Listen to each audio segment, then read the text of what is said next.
So we saw one example of working with selection statements. In selection statements, so we saw how to use if selector. In the if selector, generally, what we need to do is we learned about simple option forward jump like this, and we learned about simple decision and nested decision, how we can have a nested decision. Next important, in the nested decision, we have multiple choices. Multiple choices are means multiple conditions. So how we can handle multiple conditions. So let's see one example, how we can deal with multiple conditions. So multiple conditions I am creating here, conditions.html. Usually here we are creating, so doc type HTML head, okay, and title some multiple conditions, okay, and in the body, let's create a simple design. So with the data list, so and data term, username, and the text box input type is equal to text.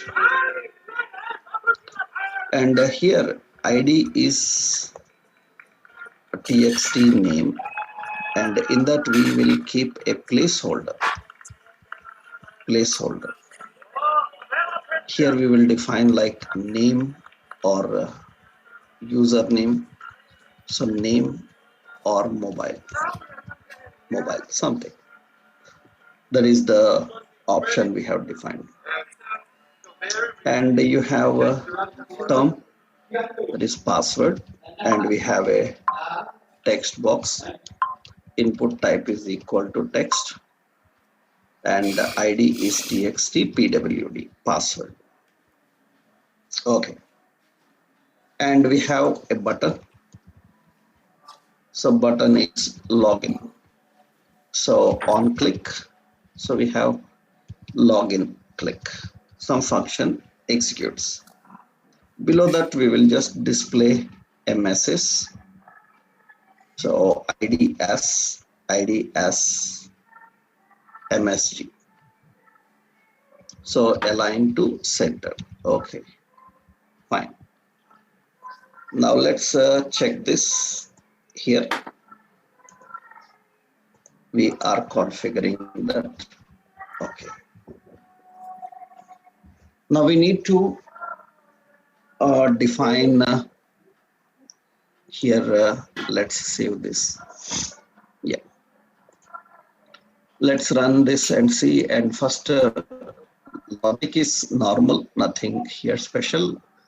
So we create a script, and here function is login click, okay. Before that we have some users, so we will create users, it's an array.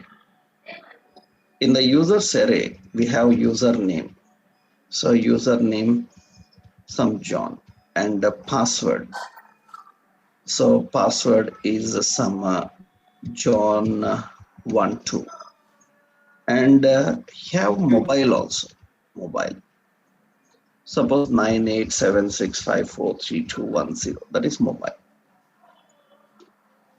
so that is mobile, okay. We have another username, and we have some David, and password, there can be multiple users, and David 12, okay, or David have password like admin, okay. And mobile is different mobile, so 8, suppose I given is 8765432190, like this, that is the mobile, okay. Now I need to verify that the username and password entered is belonging to this is present in that or not. And remember, user may log in with the name or he may log in with the mobile. Two options are there. Then how do we write the condition actually? So first we have to collect the username and password they entered. So where txt name is equal to document.getElement by id txt name. So dot value. Okay. Where txt password is equal to document get element by id txt pwd password dot value. Okay. Now here we have the value to be verified from this collection. Then we write a for. So for where user of users, it will get all the users from the collection. So if user dot so name, that means user dot username is matching with the txt name, then if username is matching, then we will verify the password also. If not matching, what to do we will tell. That means if user is not matching, what to do, we will see that.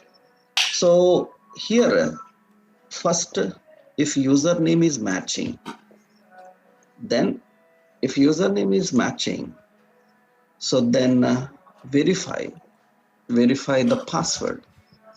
That means if user dot password is matching with txt password, if password and username both are matching, then password is matching, then document dot I want to display message login success with username.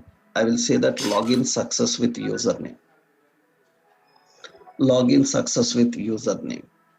And that username also we will display here. So that is txt name. Which username? That we will display here. So because you are verifying with username, is it username or not? Else what should happen? If it is not matching the password, then we have to display in a message. So where msg is equal to document get element by id msg, that is heading actually. So here I will display msg dot inner html is equal to, so invalid user invalid password. After that it should break. Yesterday I told you, that means it should not continue, it should terminate the execution after showing invalid password. It should terminate. Okay. Now important is, if user is not entering username, because in that box txt name box he is entering mobile number, that means we have another choice here. So we have to write else if he is not entering username, that means as if user dot mobile is matching with txt name. We have to verify, is the mobile matching with that name? If the mobile matching, verify the password. If mobile is matching, then again verify the password, because we should verify with username password or with mobile password, then again verify the password. So user dot password should match with txt password.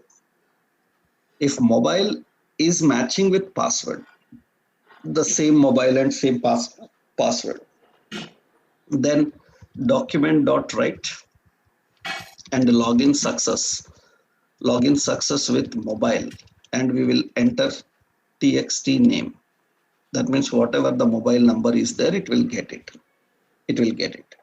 Actually txt name is the text box where he can enter both mobile number or he can enter the name.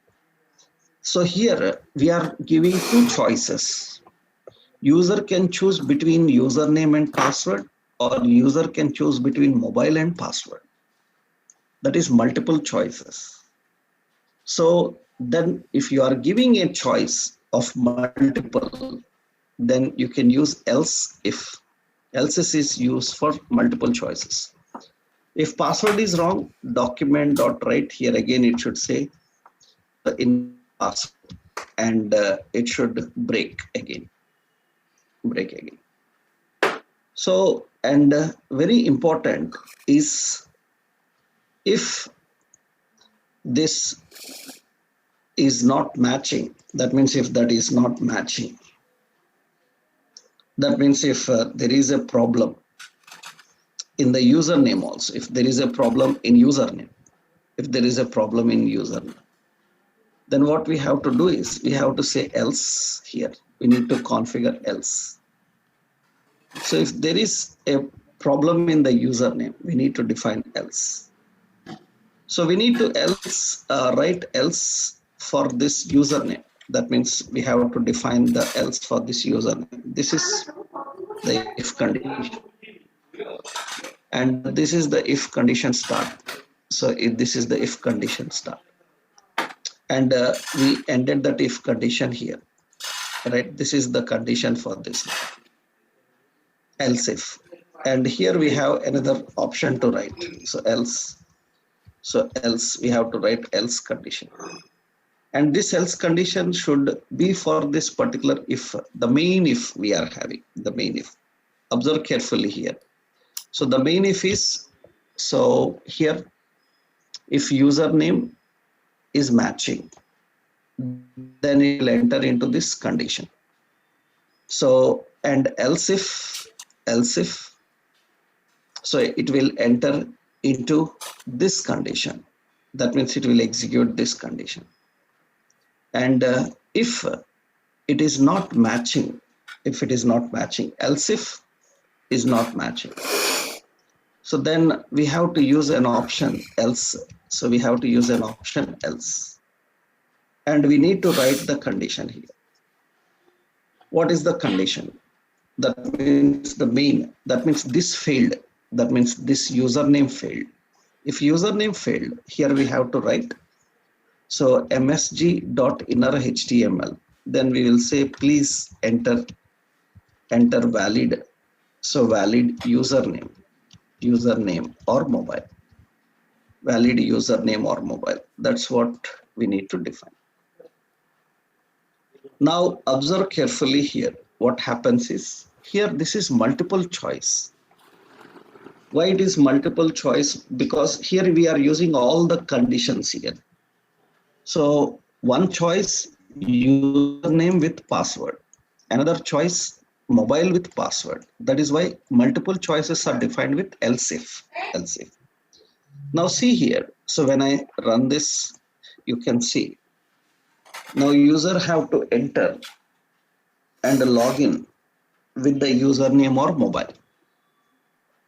That means we are asking here mobile or username, and here we are typing the mobile, some mobile we are typing 9876543210.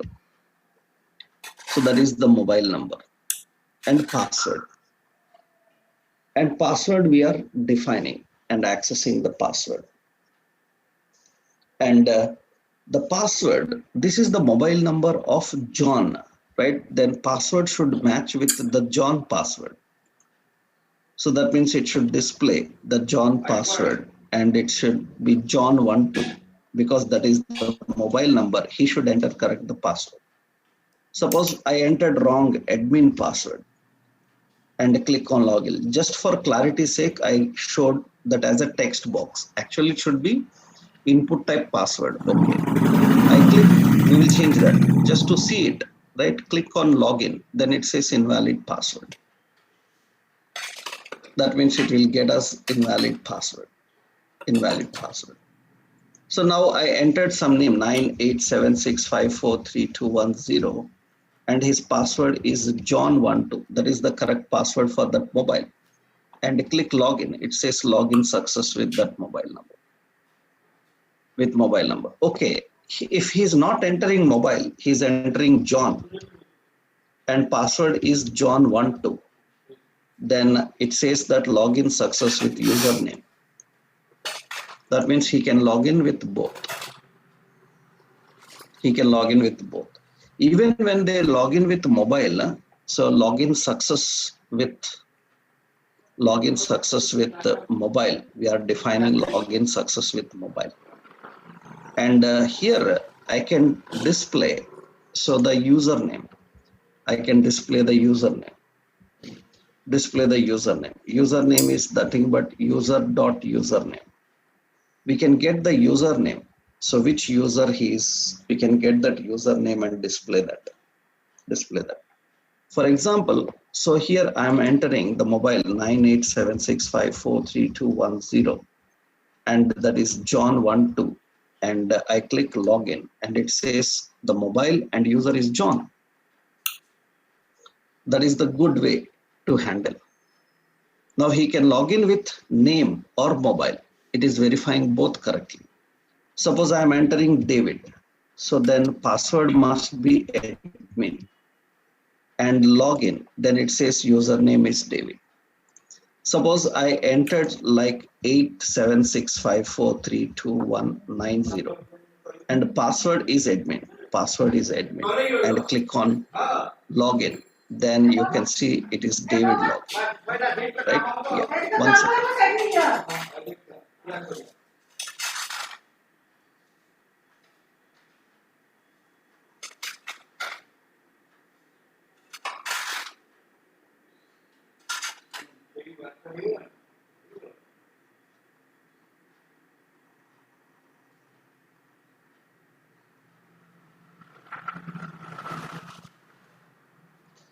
Yes, so we given here choices. That means user can log in with name and password, mobile and password. It should verify correctly. This is multiple choices. That's what actually our condition looks like. When we are using multiple choices, the condition looks like this.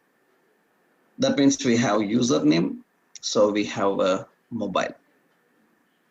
And here important point is user may choose anything, but some issues are there in these multiple choices.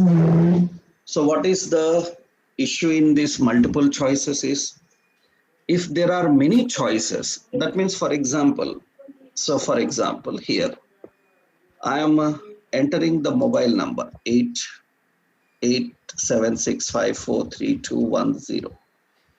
So, and I'm entering here some admin, that is his password. And when I click on login, now the first question here is it verifying directly mobile and password, or is it first verifying username and password?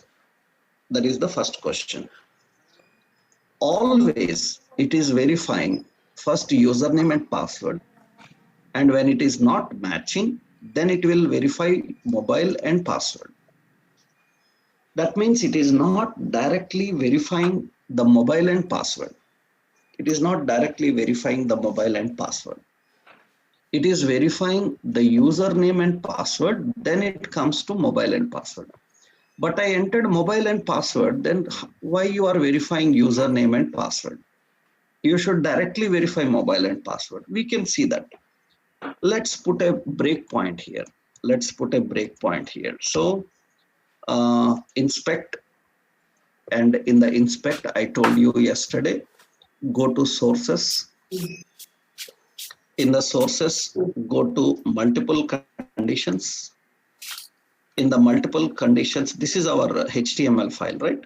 And here, put a breakpoint in this loop, starting with that loop, because we want to start monitoring from there. Okay. Now enter the mobile number. Okay. And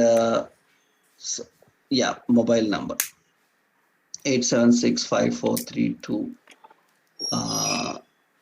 190. Okay, that is the mobile number. Enter the password. Password is admin password. And I click login. When I click login, you can see it comes to the for loop. So it is accessing and verifying the users here. These are the users. Okay, click on step over. Step over, it will come to the first condition. So actually this mobile is matching with, this is mobile, but it is verifying with username. Username. After verifying with username, if it is not correct with username, step over, then it will go to mobile. Then it verifies the mobile. It verifies the mobile. And this is first user mobile it is verifying. Okay, good. Then step over. So because it is not matching the mobile. Okay, next step over. It says invalid username or mobile. But it is not going to stop there. Again repeat. Again it is verifying second username and mobile. Step over. Again it is verifying second user mobile and mobile. So now it is matching. Then it will say, it will verify the password. If password is also matching, then it will say success. And it will come out of that. It will come out of that. So that is done. That is done. That means login success with mobile and his name is David. Now the problem is every time when we are verifying the mobile without testing the username, it is not verifying the mobile.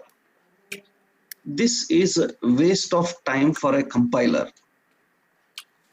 If there are 20 choices and your choice is matching with only one, your choice is matching with one, and that is at 19th place, then every time it has to check all the 18 conditions before it comes to the correct condition. This is a lengthy process and it is so much burden to compiler. That means we don't want every statement to execute. We don't want every statement to execute. That is the problem actually. That is the problem with multiple choices. So that means it will check every condition. It will check every condition, even to solve a small problem.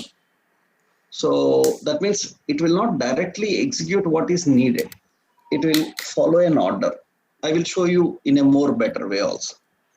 So this is example. This is example of multiple choices. Now we will see what is the problem with multiple choices. So what is the problem with multiple choices? Means how we can handle the multiple choices. Configure and define the multiple choices. Right. So usually multiple choices are nothing but technically how we can manage them. The problem you will observe that. See, I will go into a simple statements.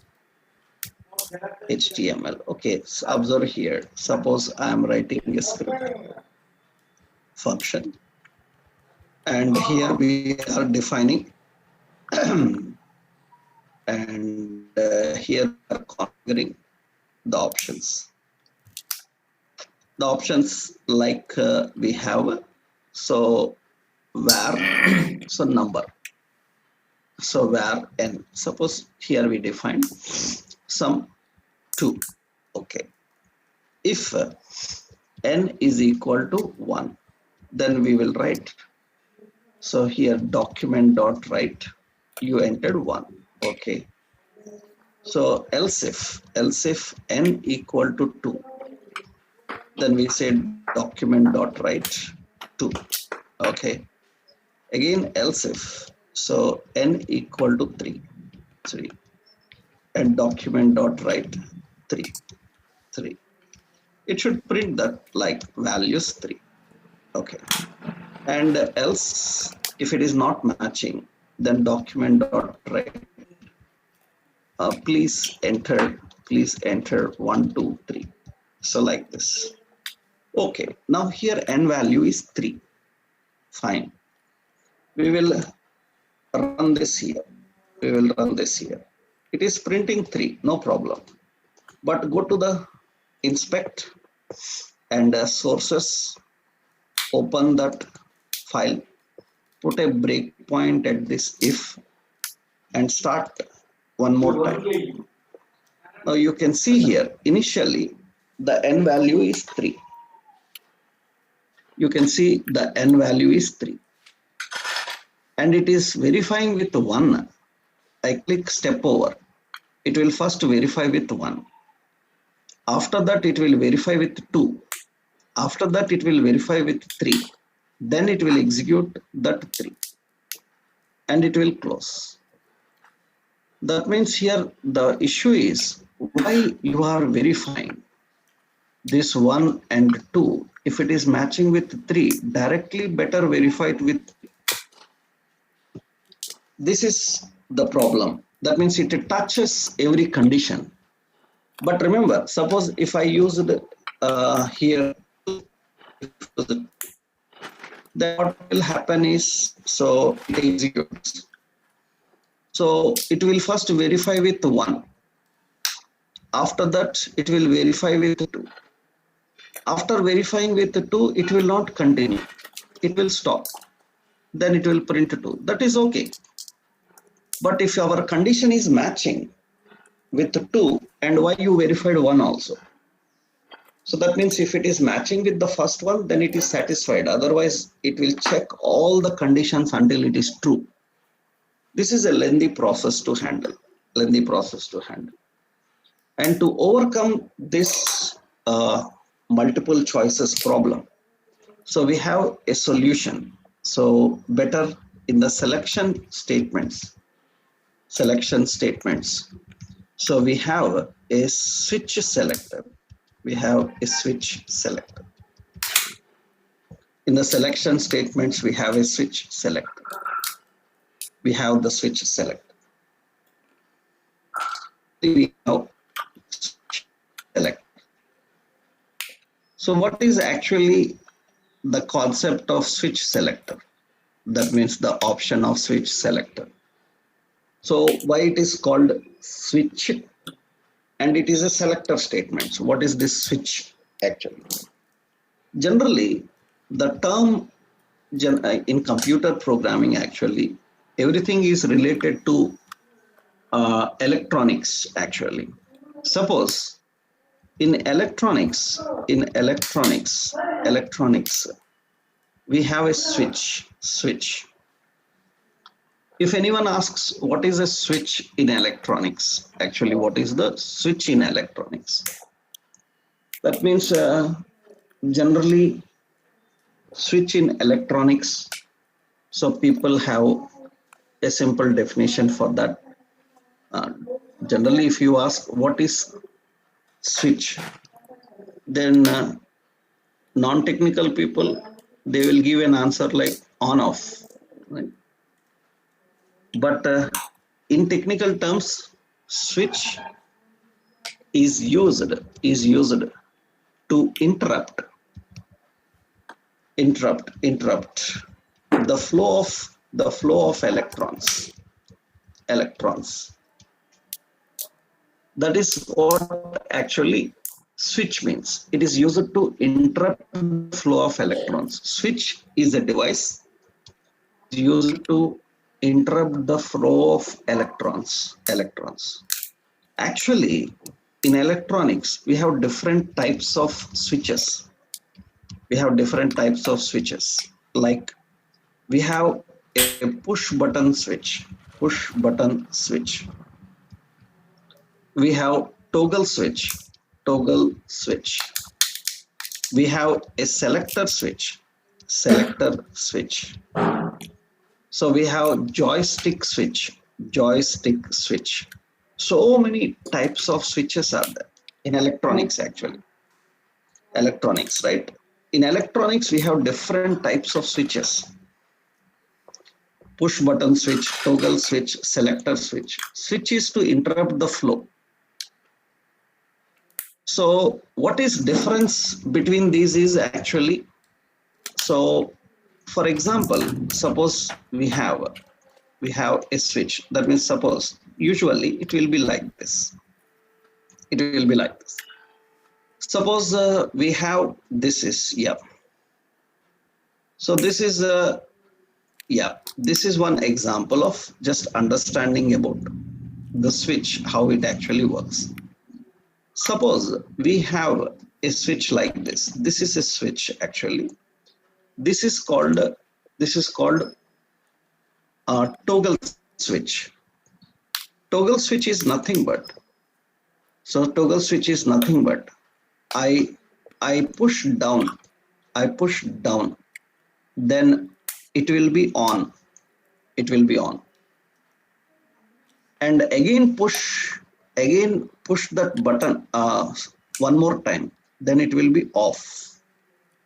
That means once press to on, another again press to off. These are called toggle switches.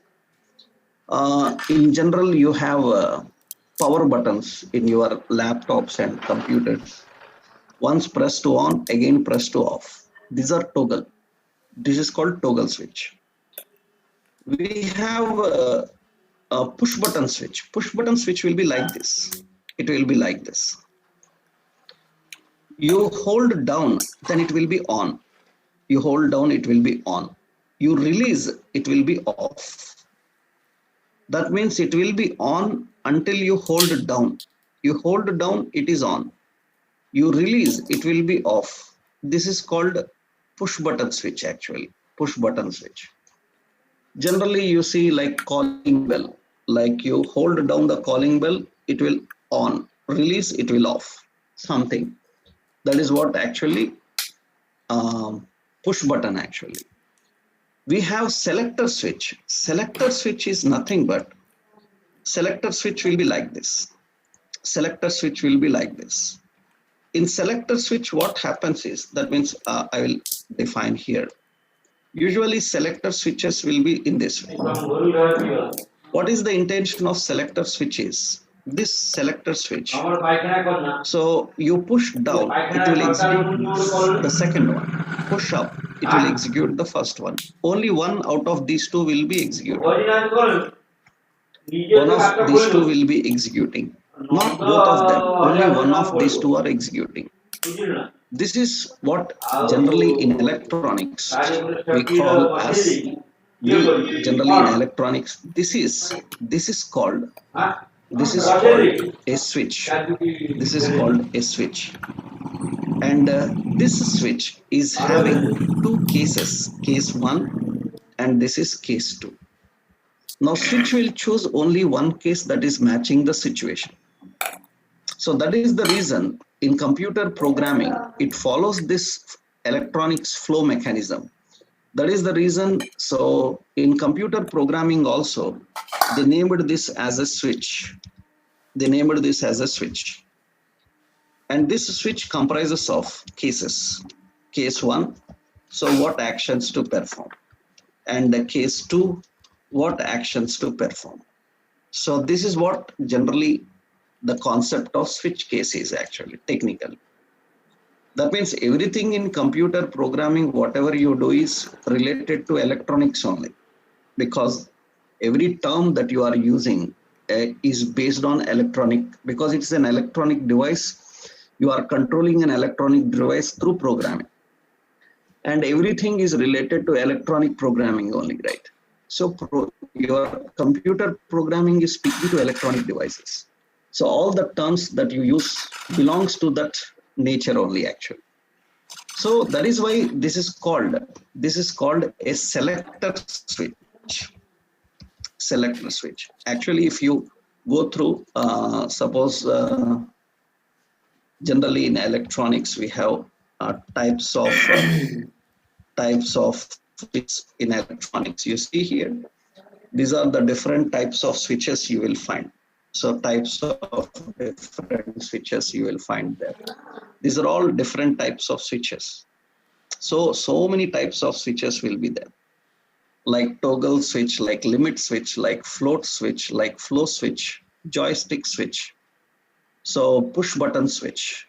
So, and we have a selector switch. That means this is all the electronics. That means how it is going to handle, how it is going to handle. So our switch concept came from this mechanism only, which indicates how the flow should be handled, actually. So that means what is advantage of this is there will be several conditions, but it is choosing only one directly, that one will execute. That means it is not going to touch another when it is choosing one. This will be better here. So that means now see here, I will change this if, now I will give this to a switch now. Into the switch, I will pass that in. There are so many things about switch to understand, I will tell you, right? There are so many things I will tell you. Means so many concepts are there, points are there, we will understand here. Now, switch have case. If case is one, so then what to do is document dot write, you say one. Okay, after that it should stop, then you use break. Another case is 2, and after that document dot write, it prints 2, and after that then break again. Then case 3, so this is document dot write 3, and here break. Okay. So that's what it is managing. Now we contain a default. Default will execute when any case is not matching. Document dot write. So please enter 1, 2, 3 like this, and you should define a break. Configure the break. Now observe here. Now it is matching with 3. And you can see that this time it is printing 3. But inspect and see here what will happen here in the sources. And we have the breakpoint here. In the sources, we have the breakpoint. You see now. So it comes to this switch, and n value is 3. When n value is 3, there are cases here. There are cases here defined. So there are cases configured here. There are the cases defined here, right? So that means we have the cases configured. Now important is, so this case need to be handled. And once run this and see, so that means step over, you see, directly it will go to the third case. It is not going to touch case 1 or case 2. Directly it goes to the third case. And it executes that case. Then comes out, done. That is printing that 3. This looks better. Why? Because if the same thing we have seen in our if conditions, so through if else also we can manage this, and it is checking multiple. That means it is checking all the conditions even to solve one problem. But a switch will directly go to the condition which is matching, and it will execute that. So that is what actually the intention here of the switch. That means it will save the time, it will improve the performance if you are dealing with multiple conditions. It will not check all the cases, it will directly go where it started. That is the main intention of this switch. Now, there are so many questions related when we write the switch. That means so many questions will be there, frequently asked questions. The question is, can we define case without break? Can we define case without break? So answer is yes, you can define case without break. If you don't break, then what will happen is, if you don't break, then it will continue until the next break encounters. Suppose if I don't break here, then what will happen is, it will continue to the next statement and it will stop when the break encountered. That means it is going to execute. So both of them, going to execute both of them. It's not an error. Only the point is it will not stop. So that means if it is matching with the one, and after one there is no break, after two there is no break, but after three there is break, then it is going to print 1, 2 and up to 3. That means, so we can define so without break. Then what will happen is, if where the break appears, there it will stop. So can we define without break? Yes, you can define without break. Second one is, can we define switch? So without default. Of course, without default also it is possible. Only the point is, if case is not matching, what to execute is not mentioned. So without default also you can define. Now another point is, can we define default before cases or in between cases? That is another question regularly comes. That means here we are using break. Okay, here we are using break. So the question is, can we have a switch without default? Of course, we can have a switch without default. That is working fine. So no problem. So can I put default anywhere in between here? In between. So, or I can start with the default. Of course, you can put anywhere in between. Suppose I said 2. Anywhere in between you can keep it. Then it will print it. No problem. That means there is no problem in the order where you put the default. So is default mandatory? Not mandatory. Is default location should be at the end every time? No, not necessarily. You can keep it anywhere. Right? Between the cases also. Now another important question here is, how you will define. Another question is, multiple cases for single operation. So how you define multiple cases for one operation? Actually, suppose the problem I will tell you here. Suppose here we will say that, so choice, suppose var choice. Here choice is, suppose y is the choice. And we will pass that choice and we will write a case. If case is y, this time it is not number. If it is y, then what will happen?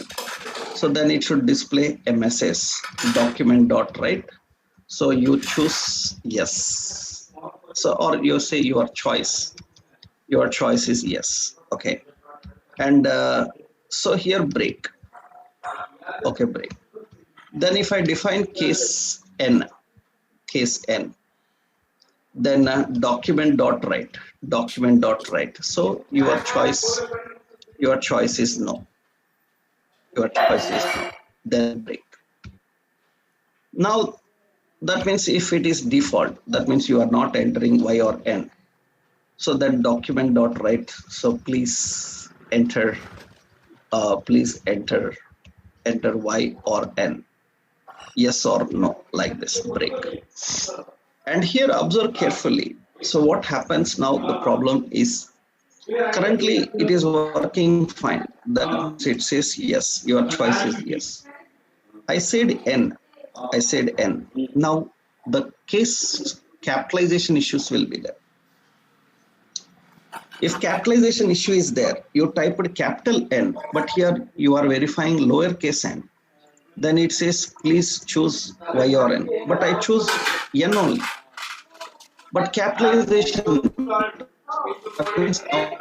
this y also come uppercase, and it will say same. But this case should work for both uppercase and lowercase. Then we can write.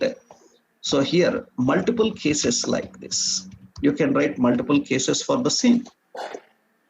That means if your choice is matching with lowercase y or uppercase y, then it will execute this. That means there can be multiple cases for a single statement. You can put n, then it will be like this. You can define multiple cases for the statement, and you can see that now it is okay. You enter here lowercase n, so it is working. So your choice is no. You enter here lowercase y, so your choice is yes. You are entered here uppercase n, so that is also working. Choice is no. That's good. That's good. So that means you can have multiple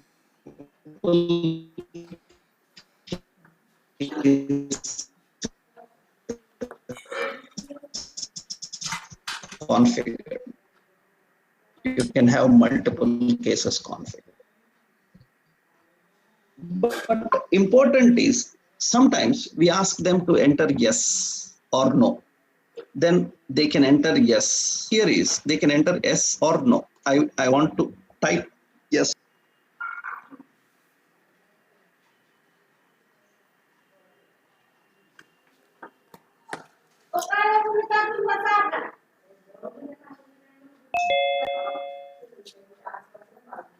Then how many cases will you write? Use a lowercase, and whatever they enter, because see, if they enter yes, then it says please enter so y or n. So then what should happen is we will convert that into two lowercase. If I convert it into two lowercase, that is good. That means whatever you enter, it doesn't matter. It will convert into lowercase and it will handle that solution. So if you are dealing with multiple, so better you go with this approach. So that is what actually the cut. Another point is, in switch cases, means these are all asked in interviews. That is the reason we are discussing about that. Another question regularly comes in interviews is, so can we use a Boolean expression? How do we manage Boolean cases? How do we manage Boolean cases? That means, for example, suppose Boolean cases. How do we manage the Boolean cases? Let's see. Suppose here we have a number. I declared var n is equal to 22. Now I need a switch, and the switch contains the cases. Case is having a Boolean. If n is greater than 10 and n is less than 20, that means the value of n is between. That means the value of n is between 10 to 20. Document.write. We have to say, so value between 10 to 20. Value between 10 to 20. That message should come and break. And if the case here, if the case, so is n greater than 20 and n less than 30, then in this case, then document.write value, so is value between 20 to 30. That's the message to come and break. So that is the option we need to define. So we need to configure that and define. Now the point here is then how you pass the switch, because these cases are returning a Boolean value, true or false. You cannot pass n directly here. That's not possible. That means you cannot pass that n directly here. So that's not possible. You see here, so it's not there.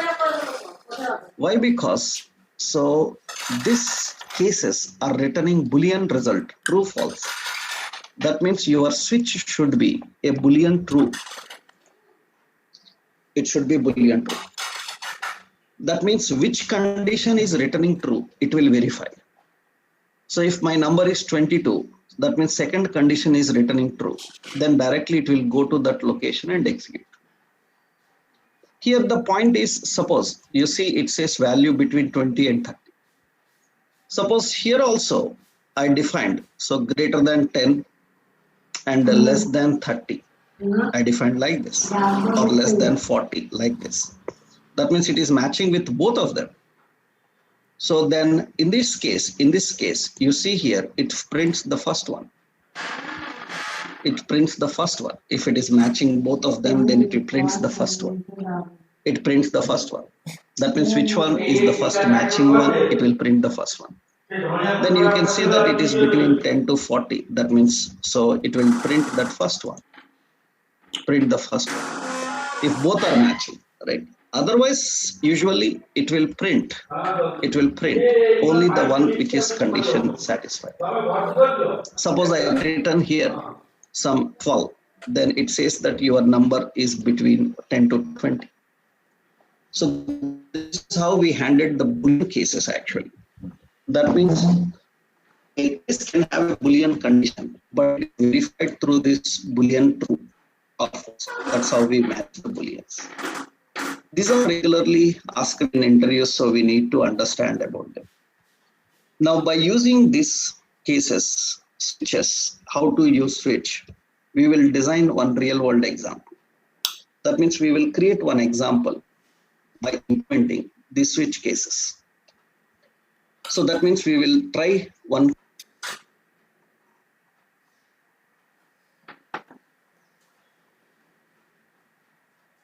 session tomorrow. We'll see that, right? So tomorrow we will design one example, a complete example of working with switch cases, right? Then we can go into looping control, exception handling statements in JavaScript. Okay, tomorrow we'll continue with this.